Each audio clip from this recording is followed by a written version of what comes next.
We want to welcome you to Justice Forum, wherever you are throughout the United States and the world. We come here each week. We discuss relevant issues of great and grave concern to the world community. Today, we're going to be diving deeply into issues of economic, socio, and environmental justice in the world. And who better to discuss it with? It's a great privilege today to have with us Dr. Lisa Jordan. She is an associate teaching professor, environmental studies and public health in the biology department at the university. Drew University is where she's joining us from in Madison, New Jersey. I have a great degree of admiration for this professor, and I can tell you this is going to be a learning and a teaching moment. She's joining us from the forest. We regard Drew University as the forest. Good morning, Dr. Jordan. Welcome to the show. It's good to have you with us. How is campus, the student community? I haven't seen you since COVID, so Good the power of morning, technology. David. Yeah, how you doing today? I'm doing well. Thank you for having me. The Drew campus is doing well. We're back together again in person and recovering from COVID, but it's, of course, still ongoing. That's right, that's right. And the world is in turmoil in the midst of everything that is happening. These are conversations, in fact, we had. I remember in one of your classes, even before COVID hit, I was wondering, and I'm like, wow, this is probably a message that was coming to us, and we were looking at it from a theoretical standpoint, and COVID hit. Here we are. The war is indeed a different place, and this is why we thought it wise to have you with us this morning to have a conversation around socio-economic and environmental justice in the world. That is quite a big topic, but we want to see how we can streamline it from an American perspective, since you teach at one of the leading universities in the state of New Jersey. Environmental concerns, issues surrounding social and economic justice. How can we define it to begin this conversation with us today? As there are many who are indeed watching, listening. Could you define it, Professor, to take up the show? Sure. I really see environmental justice as about participation in everyone in the decision-making process surrounding environmental issues. That means bringing everyone to the table and allowing everyone a chair at the table to talk about what's important to them and not make environmental decisions from elite statuses or without consent of people who are being affected by those decisions. Yeah, consensus nowadays is hard to come by. The vitriol, the division, the stigmatization, everything associated what it is, something that has to do with making sure that we can live in an environment that is environmentally free, is accessible, and issues surrounding just a typical example, what COVID has taught us, how intrinsically interlinked and globally we are. That should be quite a clear example of what it is, as you've emphasized it. Now, my question is, why are we practically still in denial about what environmentalism, issues of socio and economic deprivation, the impact that it has on all of us and all of humanity, irrespective of where you are, either you are in the global north or you are in the global south? That's a great question, Zaze, and one I ponder myself often. what limits our knowledge and understanding of how important the environment it is, how we are all connected to it, and how our care and treatment of the earth have different outcomes for different populations. Why are there inequities in access to things as basic as clean air, clean water, and access to affordable, healthy food? And I think the sad answer that I've come to is that a lot of folks see the environment as a resource, as something to extract from and just sell.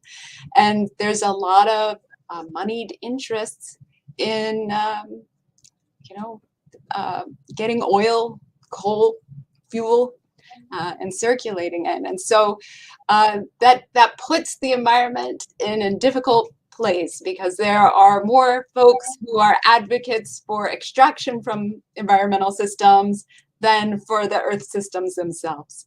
So it's difficult because these issues definitely impact us globally, but we're not hearing the information we need to about why those systems are so important, because they're also very they're very important to the pockets of a lot of companies. Okay. Economic persuasion has a role to play with that. And it brings me to the question of just the recent train derailment in Palestine, Ohio, just next door to us. I sit here from Western Pennsylvania, and that has occurred from the very company two times now. And there are lives that have been affected. It comes on the news, and in the twinkling of an eye, it disappears, and we move on to living this busy life. But environmentally, as COVID has taught us, COVID is still with us. The traumatization, the psychological impacts it has had on us, not within only the global south or the global north, but especially in the global north, we have had a very terrible experience. And I wondered how political it has become, us versus them. Instead of looking at the science, as you have stipulated here quite clearly, that people can continue to be in denial. But COVID is real, and many lives were lost. And even as we speak, many are still hampered. Many have suffered. Many are traumatized. The considerable degree of isolation that we find ourselves in, and those of us within the therapeutic community, within the religious community, those of us who are engaged with parishioners, community leaders, community organizers, we can vividly see, because these are things that we see on a daily basis, as to the many struggles ordinary people, ordinary folks are experiencing. Talk about that. I agree with you completely. COVID has been a traumatic experience. It is, we are continuing to live in with this trauma, and its impact has been unequal in the United States and globally. It is unfair how our health systems have distributed access to vaccines and promoted communications about COVID. And you're right, it's politicized, and it's politicized in such a harmful way, and tying it with identity. And we're all hurt. Everyone's life expectancy declined by COVID, but not all hurt equally. And we know this in our communities, that there's those differences which are unjust. And the important thing is doing exactly what you're doing, in my opinion, is speaking the truth.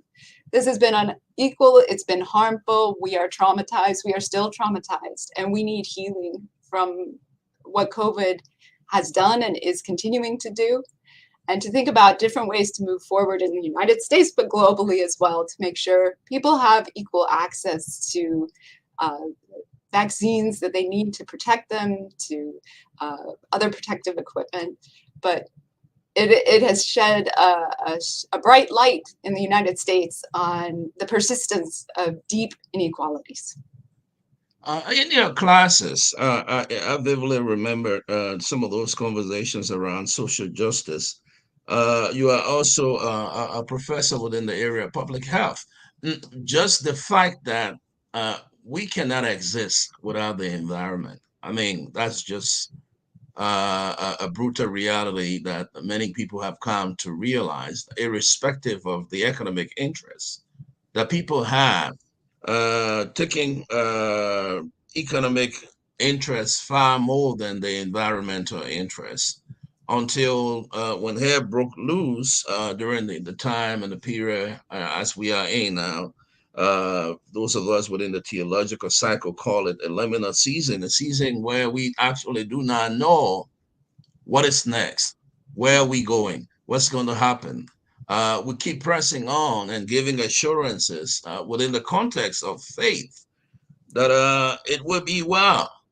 But America, as it is, as powerful as it is, when I get into the streets and I see veterans who sleep on the street, interact with homeless people who don't have the capacity to go probably to a shelter tonight during the school season, who don't have a meal to eat, that becomes mind-boggling for a person who lives in the global south with this media expectation that is being conveyed to them as to the land in which we live that is prosperous, a land of milk and honey, but in the midst of it, in the cracks, oh, there are millions of our brothers and sisters who are lingering, who are suffering, who are challenged, who don't have the possibility of being a part of this particular American experience or this American pie that is visualized within the context of media, social media itself, within the film industry as to what it is, who we are in America. Can you talk about that, Professor? I think what you're saying is so important to hear. Uh, there's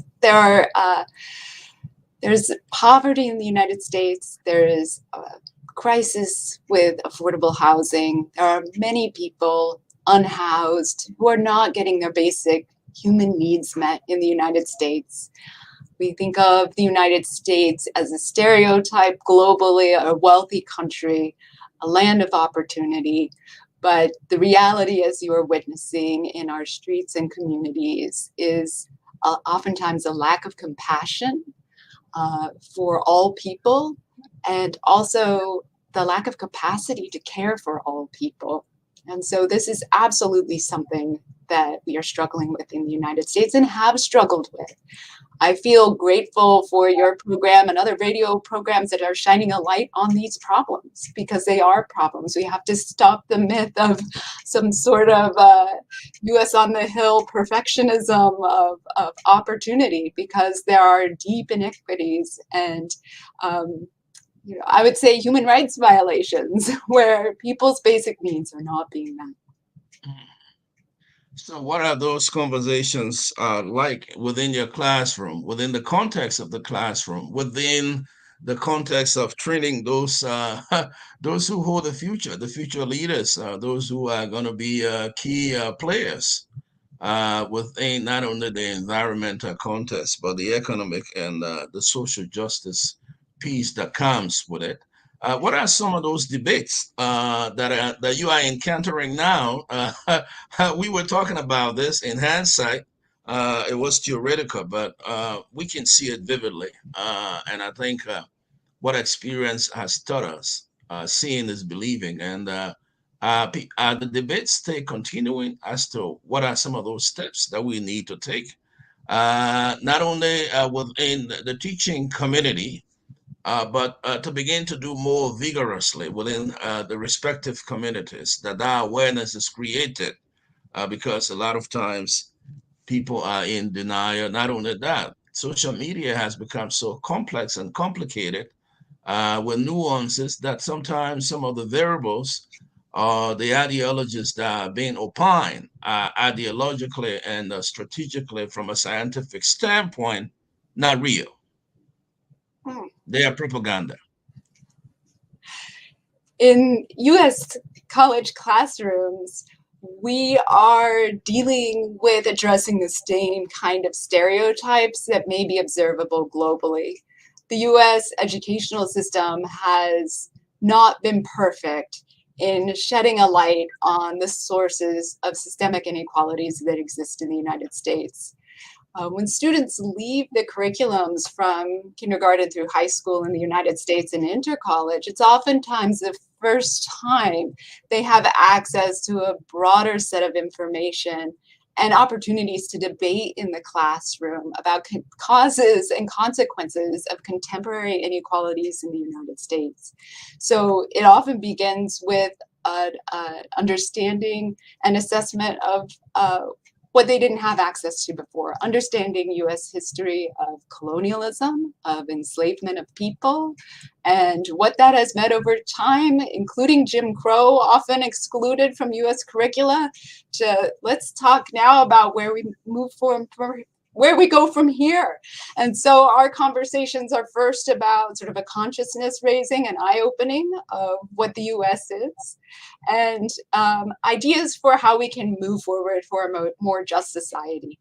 I teach community-based learning courses where students commit time to service work outside of the classroom, and that's where I think that practical access to knowledge happens, is when you work in a food pantry in the United States, then you understand we have a crisis in food security. When you work with environmental organizations that are resisting the construction of new power plants in low income and minority communities, and you realize, oh, the way we've planned and developed our infrastructure in the past has been built on prejudice. And so it's through working with community and engaging readings that are challenging to sort of traditional conceptions of history in the United States, and it gives us access to talk about social justice and a way forward.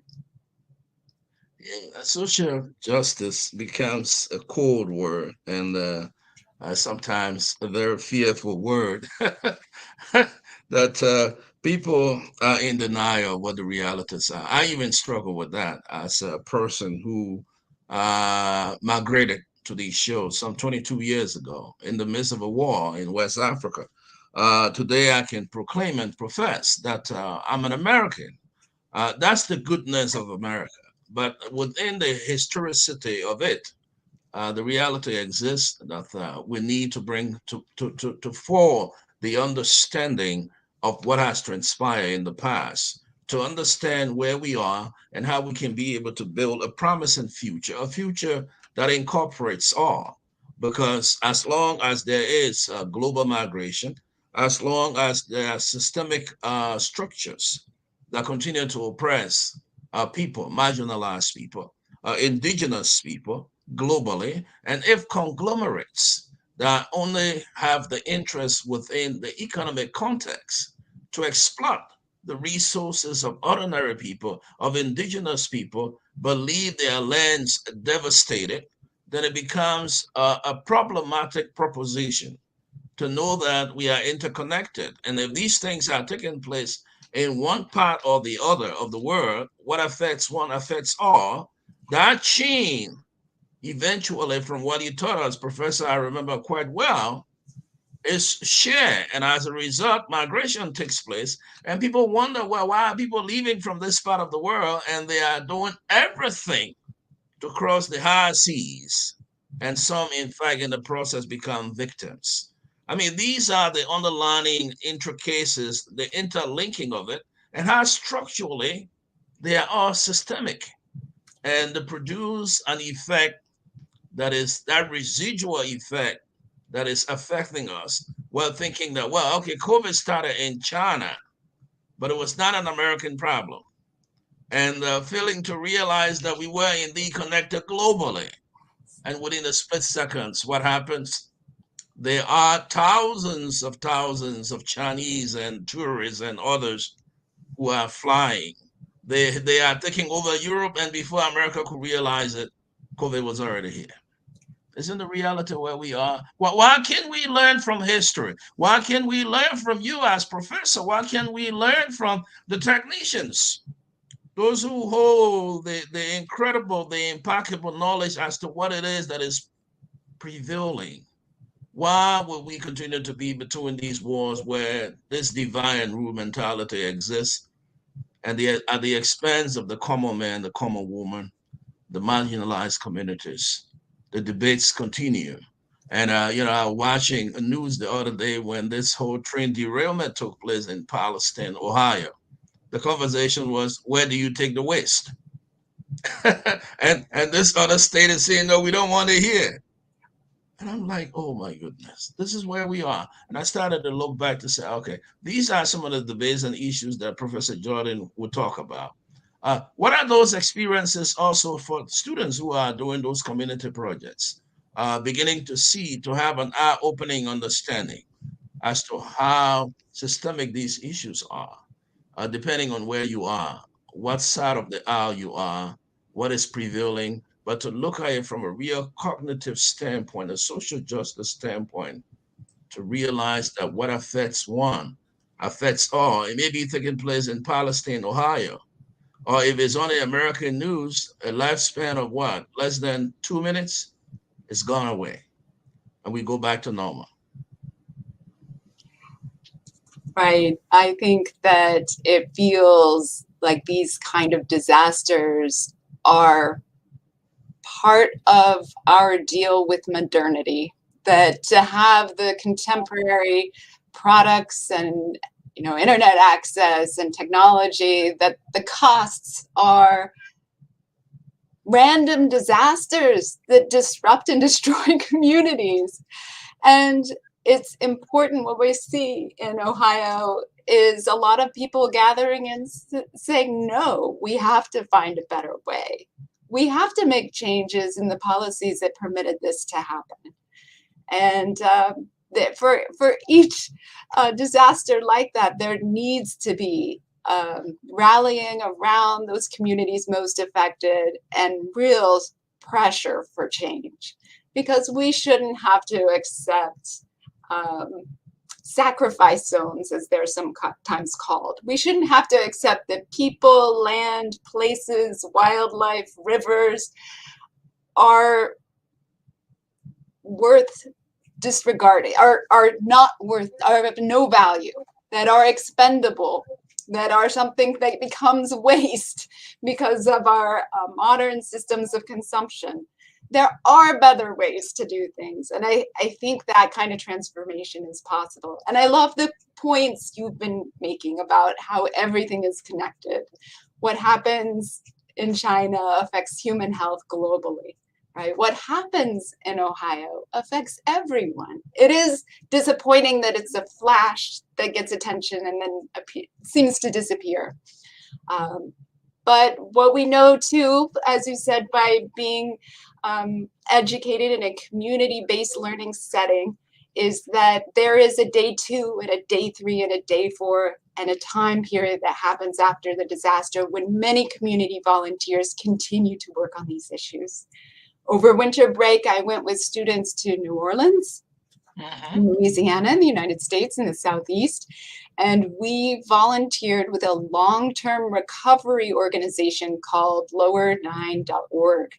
And their whole idea was, after Hurricane Katrina, which was many, many years ago, the students I went with were children when Katrina happened. There's still ongoing recovery in the lower ninth ward to restore homes, but also restore people who have been deeply traumatized, not by just Katrina, but multiple hurricanes and disinvestment in community. And so there is an effort. If we're moving to that more just society, it means being there on day 2, day 3, day 4, not just the day we see it on the news, but an ongoing commitment to restoring people, restoring their communities, restoring our natural systems. Yeah, Hurricane Katrina. You take me all the way back, and I'm just reflecting, challenging as it was. I was just arriving in this country then, and if that has persisted for so long, and it has made people to move to other parts, just how challenging and how devastating environmental degradation is what it brings to the community, the destruction, the traumatization. I think this is quite an enlightening engagement. And I indicated in the bike that we will want to have Professor Jordan to join us from time to time on the Justice Forum. Those of you who are just tuning in, we want to welcome you to the Justice Forum on the Christian Vision Broadcasting Network. We transmit to you today from Western Pennsylvania. Professor Jordan happens to be associate teaching professor, environmental studies and public health in the biology department. She's speaking to us from Madison, New Jersey. The forest, indeed an incredible place, a place of higher learning, a place of engagement where the global community meets. I am hoping to return to campus prayerfully sometime early next year. But this is quite an interesting and fascinating conversation. What is it from the governmental standpoint? What assessment can you make for us in terms of the current administration? Is it working in line with the environmental movement? Those of you who are environmentalists, those within the context of the social justice movement, trying to bring light, to share a light on what's happening in the dark, and for communities to be aware. What are some of those reference points that you can be able to give to us today for people who are watching, people who are listening, who have interest within this context of environmental, economic, and social justice within the global community, but especially with specific emphasis on the American perspective? Where do we stand?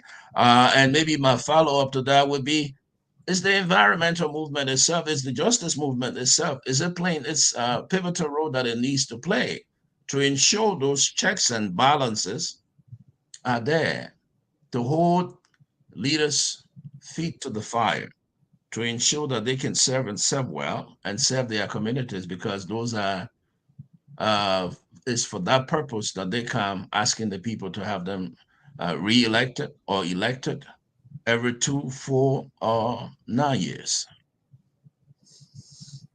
I think a lot of environmentalists in the US today are disappointed.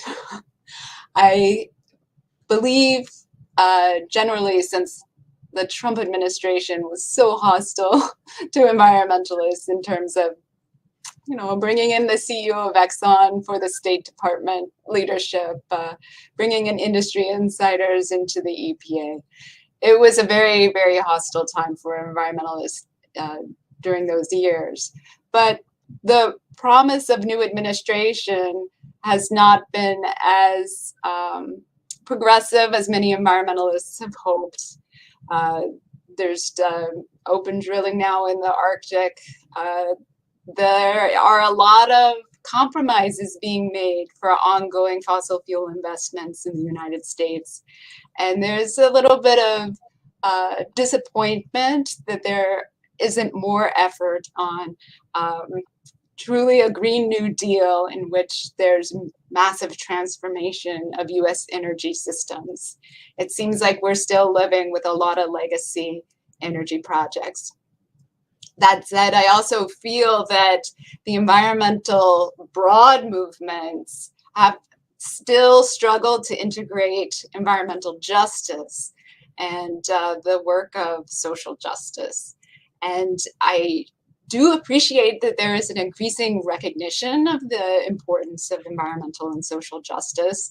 But from what I hear from that leadership, we have excellent environmental justice leadership in New Jersey and Newark with the Ironbound, with the New Jersey Environmental Justice Association, with a number of extraordinary advocates. They've expressed their discontent with the current Biden administration in really defending frontline communities from exploitation. So there's remains a lot of work to be done. And I would generally say there's disappointment on the broad movement and then also the specific movement for environmental justice. But there's no giving up. If you work and are invested in these areas, the earth matters. Everything's connected. It's going to affect us. And so you feel an obligation to keep moving forward. Um, and hope to continue to pressure organizations. So we don't have some kind of consensus on fossil fuel use and a consensus on extraction, but a focus on protection of the earth and its natural systems. And the people that depend on them. Yeah, that's right. And the Green New Deal, my is that the way to the future, Professor? Even in the midst of all of the debates and all that we have, is that the way to the future that we can depend on solar energy? I just returned from West Africa, and I have a very interesting experience in terms of the power consumption that ordinary people have to endure, have to experience on a daily basis, and the cost attached to it. And I decided to go a little solar, and I saw a big difference in terms of how much was being spent within the context and the time of a 1 month period that I stay touring parts of Liberia. I think solar energy is efficient. I'm not in any way engaged with any solar group or not, but I mean, I'm just speaking from my own experience. And instead of using fuel, which was quite costly when I spent about a month out of this country. The way to the future, the Green New Deal is the way to the future in the midst of all of the resistance. Is that what I'm hearing you to say? I think you're right to be critical. It is a transformation, not just in the energy systems, but in a way of business altogether. And it is aspirational to pursue a true Green New Deal where we treat people and environmental resources as valuable. And that itself does have its cost in terms of economic convenience that we're accustomed to. So I think you're totally right to be critical, and that there's no direct substitution without transformation. There is no direct substitution of existing energy systems without transforming the way consumption happens as it does right now. And that is asking for, in some cases, painful transition for some people who feel very comfortable with those systems that exist. So it is, it's not an easy request for a change. That's For right. sure. Change itself is hard. And in respect to that, what we eat is quite important. I won't like to forget about that as we have this conversation around socioeconomic and environmental justice in the world. I was thinking about just how affordable organic food is within the American context. And looking back to areas in which organic food is easily accessible.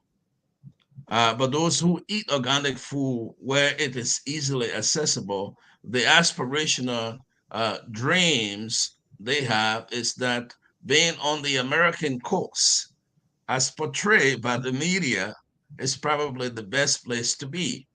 Talk to me a little in an educational sense about all of what we are experiencing within the context of what we eat. Who affords it? Where can you find it? The vulnerability associated with what we eat, where the foods are coming from, and how environmentally safe they are, that are bringing all of these challenges and difficulties. You are in the area of public health. Who can afford to go to the Walmart? Who can afford to go to Whole Foods? There's a lot that it costs within a day if you are an average buyer from Whole Foods as compared to the person who goes to the Walmart? Talk about that.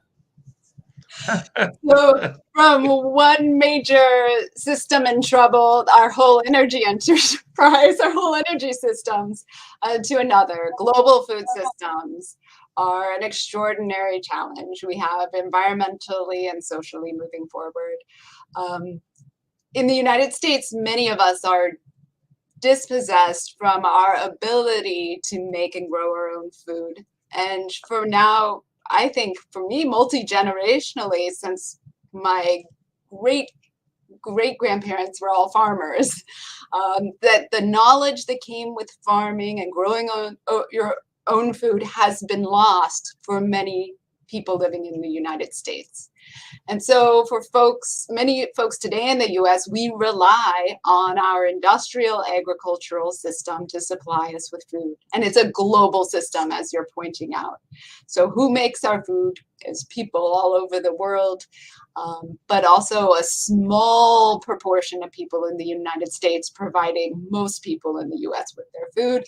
And a lot of these techniques are through massive industrial farming techniques, which have a significant impact on our natural systems and on human health, as we're discovering more and more, based on the types of increasingly processed foods that we are eating. And there's a slow movement trying to restore agricultural knowledge in communities through urban gardening and farming. A lot of students, maybe people in global perspective would be surprised by this, but a lot of US students coming to university are interested in learning agriculture and how to grow their own food. And it's lost knowledge, so it's a struggle to recover that information, the diversity, like how seeds work, how to plant, how to grow. And we have a small community garden at Drew University. That's right. That's right. And we have gardens in town, and there's this interest in recovering that we call it food sovereignty, that ability to make your own food and provide for yourself and to understand where food comes from. But this represents only a teeny fraction of the proportion of food people have access to. And so food is a major concern to address environmentally and in terms of social justice. You're right. Where can we find inexpensive food?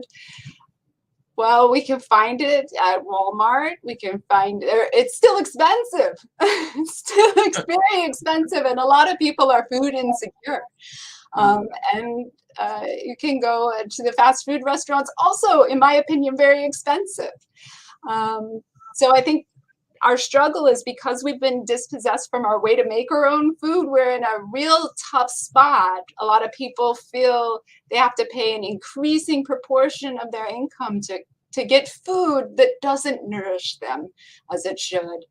And it's also a crime in global perspective, thinking about all the folks who export food so that folks in the United States can have access to food as well. And then, of course, all agricultural politics in the U.S. are subsidies of wheat and corn and unfair pricing of those products in global systems, which honestly is stealing from the world's farmers who are putting their labor into really important products, for survival of people, but not getting adequately compensated because of the economic system, the global agricultural economic system. So another major challenge. I think of, so my great uncle talks about my grandmother, great grandmother, raising a growing farm, growing her radishes on the arid plains of Colorado. And he remembers her saying, this is opportunity. This is opportunity to have a place to grow your own food. And he didn't see it that way. He thought, oh, it's not worth it. And I think that happened intergenerationally for many Americans, the denigration of food growing, the choice to leave to the cities for a better life and to lose the knowledge that came with cultivating land and growing your own food.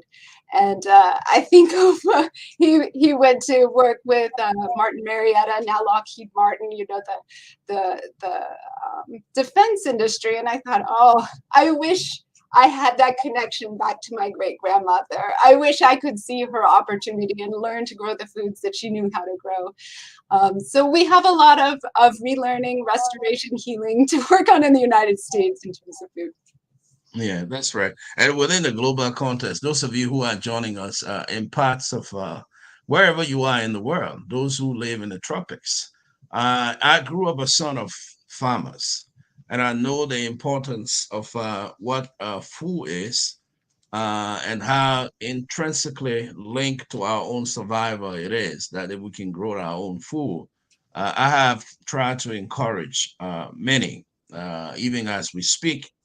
I have had the opportunity to return to visit, and my father was a great farmer. My mother was, and trying to see how some of these farms that were devastated by the war, displacement, and people fled, but beginning to encourage our people to understand that growing your own food is an incredible source of empowerment, especially when those foods that you grow are organic, natural, they are God given, and it doesn't have any inclusion of preservatives, fertilizer, and the rest of it, as others have to do in other parts of the world, especially those of us who live here, as Professor Jordan has indicated.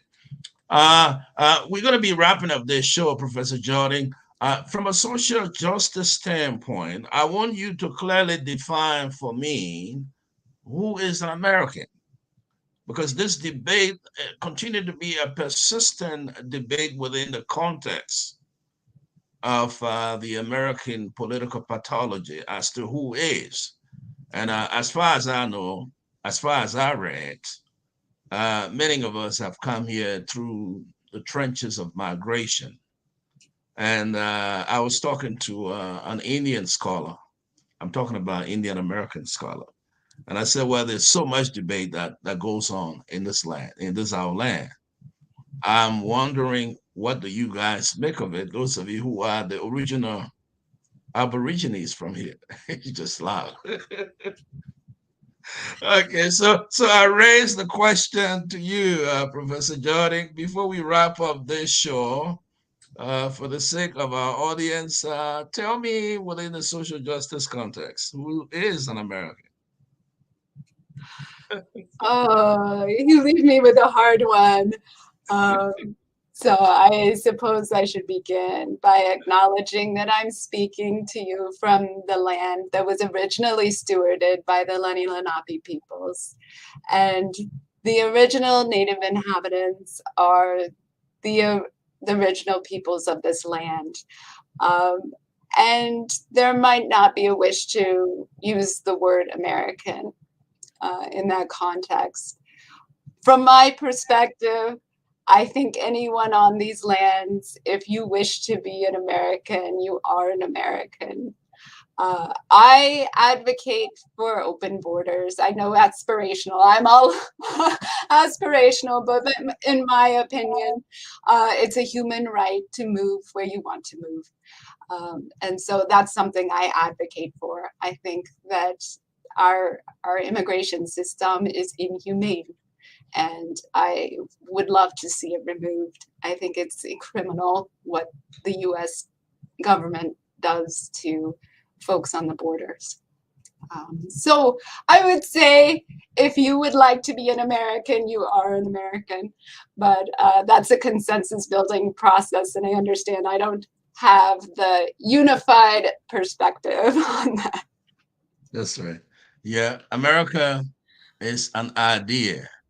And if we can look at it from that perspective, I think you are quite right. We're so grateful to have you with us today, Professor Jordan. Those of you who have joined us for this interesting and fascinating conversation, we've been looking at socio-economic and environmental justice in the world. This is a very huge topic, seeking an American perspective. Who better to discuss it with? Dr. Lisa Jordan is Associate Teaching Professor, Environmental Studies and Public Health in the Biology Department at Drew University. She joins us from Madison, in New Jersey. We are going to do the best we can to ensure that we can have Professor Jordan to join us, so that we can be able to chronologically discuss some of these issues. Maybe the next time, Professor Jordan, when we have you, we want to see how we can dive more deeply into homelessness in America. The experience and the challenges, the difficulties associated with it. Let's deconstruct it and to bring some clarity. And the myth, there are many, especially within the global audience, who probably might be on the other side having an organic dinner, thinking the grass is greener on this side, and not understanding the intricacies, what comes with migration, the challenges associated with it, the difficulties that people encounter when people are so desperate. You indicated that it's a human right for anyone who desire to move. And I think necessity produces that. When people are in need, they are challenged, there's a war, there is a crisis. We all know how difficult and challenging that can be, but humanity in general will always fight to survive one way or the other, either it means that they have to move from one point to another. We want to thank you. It's been a quite interesting conversation here today on the show. Let's get a parting statement from you. I know you have to get back to class and that you have a very tight schedule. Let's get a closing statement from you, Professor. Thank you so much for having me on the program today. It's been a joy to talk with you. For me, one thing that really I learned from you is that we always benefit from thinking about those perspectives nationally, internationally, and coming into conversation with each other. And I learn from you, and you kindly say we learn from each other. So I would say keep it going. Let's keep this conversation going. Let's keep talking about it. And I would love to rejoin your program in the future. Oh, yes. We are surely going to have you. We want to thank you. We want to say a big thank you to the Drew University family. You play a very pivotal role within that global space, bringing students from all walks of life. We don't want to forget that. The tremendous contribution and inspiration you've brought to us. We take that from you and we are running with it and praying that as we go along, as we collaborate, we are all intrinsically linked. And the struggle for justice, equity, for social and economic empowerment will continue. But it was a great, great pleasure having you with us today. And enjoy the rest of the day, the rest of the weekend. Give our thanks and appreciation and heartfelt felicitation to the Drew community, Morristown community, and New Jersey at large. Thanks for joining us, Professor. Thank you. Take care. Bye bye.